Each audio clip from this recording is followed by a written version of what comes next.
kalikasan. Kanya ayokong sasaliwain ang panahon ng hapon.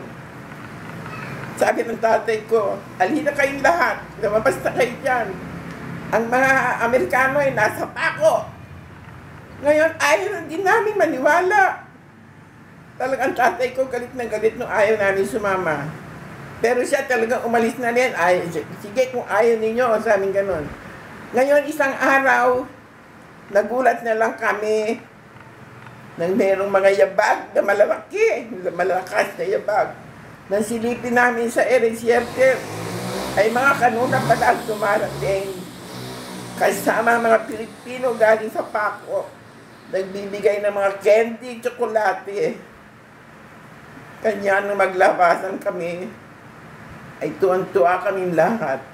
At meron pa pala akong episode na hindi ay nalimutan.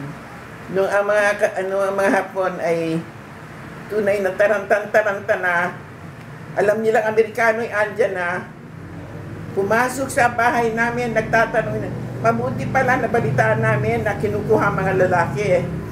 Kanya yung asawa ko at saka mga kapatid ko, ay pinakyat namin sa taas. Nagkataong buntis akong kagampanon sa aking panganay na si Evangeline. Laki-laki ng tiyan ko. Pumasok yung Hapon. Nakasundot ang kanyang bayonet sa tiyan ko. Sarado raraki, sabing ganon. Sabi ko, wala. Dahil sa pagmamadali nila, hindi na sila umakyat sa bahay namin.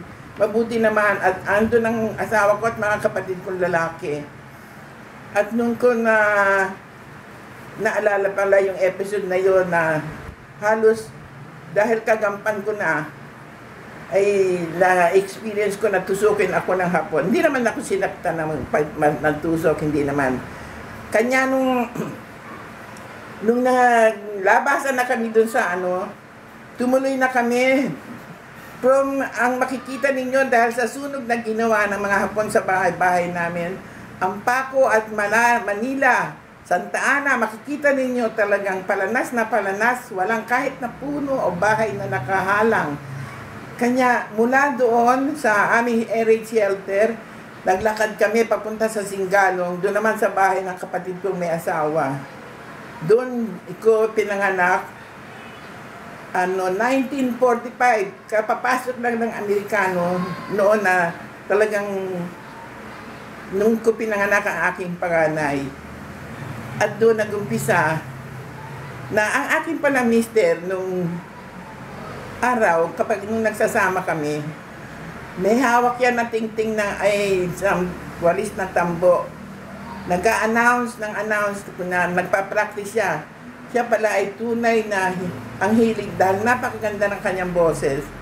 Mahilig siya maging mag-announcer. Kanya, minsan naguguluhan, nagsusuyan ako, naririnig ko ang anumang hawak niya, ginagawa niyang microphone at nagsasalita siya. Hanggang minsan nabalitaan niya na merong audition sa ABS-CBN. Kanya siya ay nagpunta doon. Alam ba ninyo, dahil sa kagandahan ng boses ni Nick David, na-hire na sila, 300 daw yung na-audition. 5 lang silang nakuha. At sa 300 na yon ay siya lang ang nag-iisang napili. Ang nag-train sa kanya ay si Vero Perfecto at si Rick Quiero. Naging isang matagumpay siyang announcer? Radio announcer. Naging matagumpay siyang isang radio announcer at siguro yung mga may edad ngayon, siya ay kilalang kilala. At doon nang pisa ang buhay namin na nakaangat naman kami sa buhay dahil malaki ang kinikita niya. Pero hindi pa rin kami umalis sa aking mga magulang sapagkat talagang sa kabaitan nila ayoko na silang iwanan.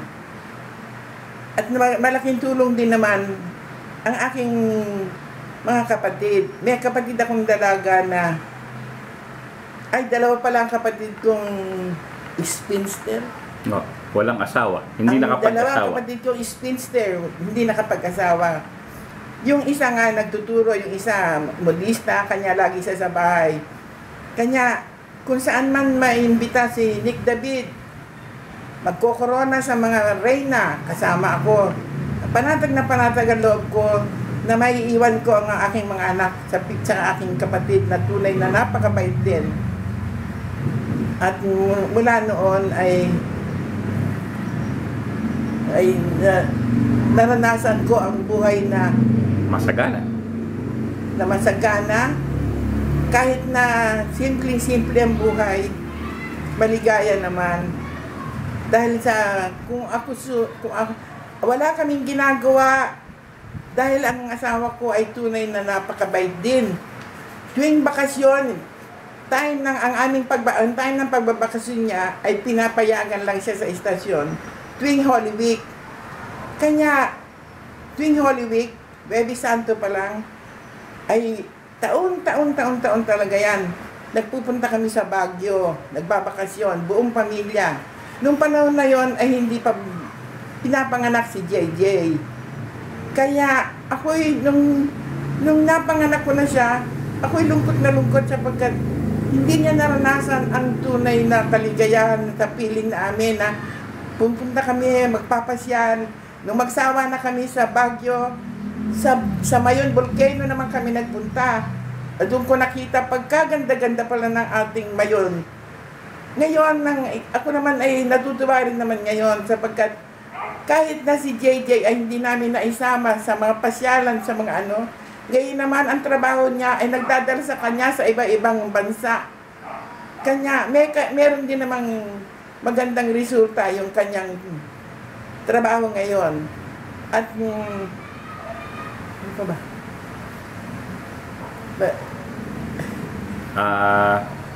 Ano yung buhay nung nasa ABS-CBN si Nick David?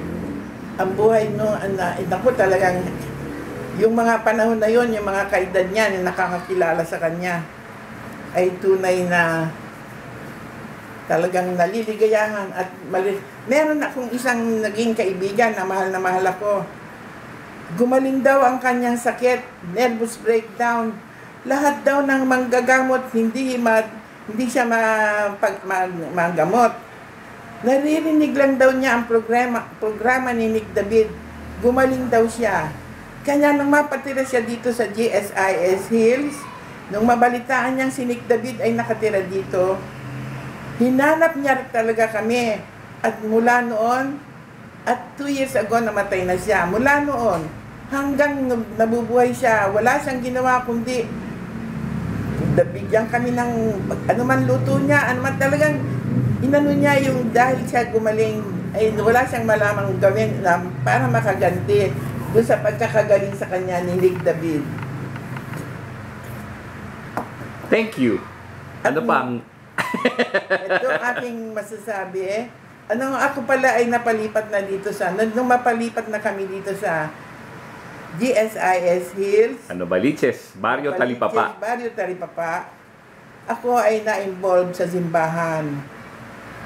Tunay na 30 taon akong nagsilbi dito sa banal na sakramento. At masasabi ko, mula noon hanggang ngayon, I am not living for myself alone, but for others. Yun ang aking patakaran. Kanya anuman dumating sa akin na minsan meron ka rin hindi nakakagusto ang mga tao na magpapasakit sa iyo, tinuturing ko silang blessing sapagkat sila ang nagpapadala sa akin. Ang hagdan ko patungo sa Panginoon ay humahaba pa patungo sa Kanya sapagkat nakikita ng Panginoon kung paano ako gustong gumaya sa Kanyang kabanalan. Kanya, mga kapatid, wag tayong magmahalan. Itong ating bansa ay tunay na maligaya at maring tayo ay next Jerusalem, yun nga ang sabi ng iba. At tayo ay tunay na sana maging maunlad na bayan, maunlad na subdivision, at sa ganon ay magiging maunlad din at maligaya ang ating mga tahanan. Salamat, salamat mga kapatid.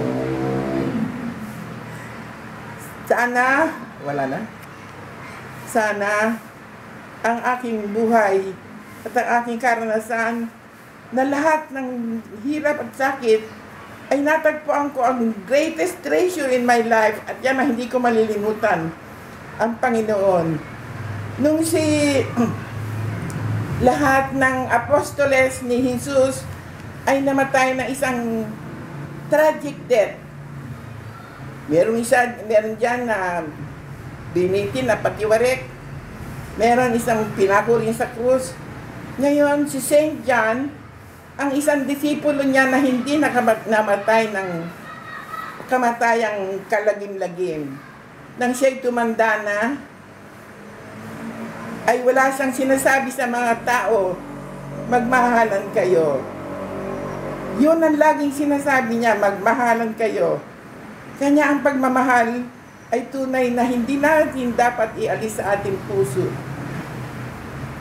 Brothers and sisters, itong mundong to ay hindi ito ating tahanan. If there's any good thing that we can do, a nice thing that we can say, please Lord, let us do it now, for we will never pass this way again. Salamat mga kapatid.